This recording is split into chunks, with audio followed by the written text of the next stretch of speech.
मेरी शादी का पहला सालगिरह है, तो हम लोग निकल गए थे मंडी की तरफ, जो कि हमारे घर पे कुछ थोड़ा बहुत 50-60 लोगों का खाना-पीना था। और मैं, मेरे पापा और उनके दोस्त निकल गए थे हम लोग मंडी। और मंडी में गए तो वहाँ बहुत सारी सब्जियाँ गिरी थी, जो कि हमें समझ में नहीं आ रहा था कि हमें क्या लेना है। तो वैसे ही घर से डिसाइड होकर के कुछ सब्जियाँ सब्जियाँ लेनी थी, जो कि हमने ले कर के बोरे में देखिए भर लिया है। और फिर थोड़ी देर में हमारी धन्नो को प्यास लग जाती है, तो मैं थोड़ा-सा उसे पेट्रोल पिला देता हूँ। पेट्रोल पिला के निकलता ही हूँ तो देखता हूँ कि मेरी दाढ़ी बढ़ चुकी है और मुझे कुछ नया लुक करना था, तो मैंने अपनी दाढ़ी सेव कर ली। आज 2 से 3 प्रोग्राम था। पहला था जो कि सत्यनारायण भगवान का कथा, उसके बाद था सुंदरकांड। तो मैं कथा के लिए रेडी होता हूँ, धोती, कुर्ता और रुमाल लेकर। एनिवर्सरी पे हर कोई कहीं न कहीं घूमने जाता है, तो मैंने सोचा था कि मैं क्यों ना सबसे कुछ अलग करूँ। तो मैं चला आया था अपने गाँव में।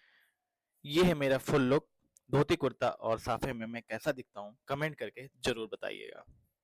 और फिर रेडी होकर के मैं कथा पे बैठ जाता हूँ, मैं और मेरी वाइफ। देखते-देखते कथा खत्म हो जाती है और फिर हम दोनों ने हवन करना स्टार्ट कर। और हवन तब होता है जब कथा समापन की ओर जाता है।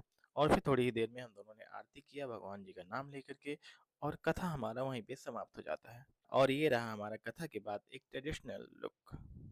कथा के बाद सुंदरकांड का आयोजन था। फिर मेरे गांव के दोस्तों ने सुंदरकांड स्टार्ट कर दिया था। तभी मुझे याद आता है कि मुझे केक लेने भी जाना है, क्योंकि गाँव के साथ-साथ शहर का भी तो ख़्याल रखना है। केक लेके आने के बाद मैंने देखा कि खाना बन के रेडी हो चुका था और मेरे गाँव के कुछ लोग खाना खाना स्टार्ट भी कर चुके थे। फिर क्या था, मैं निकल गया रेडी होने के लिए, और रेडी होने के बाद हम दोनों कुछ इस तरीके से दिख रहे थे।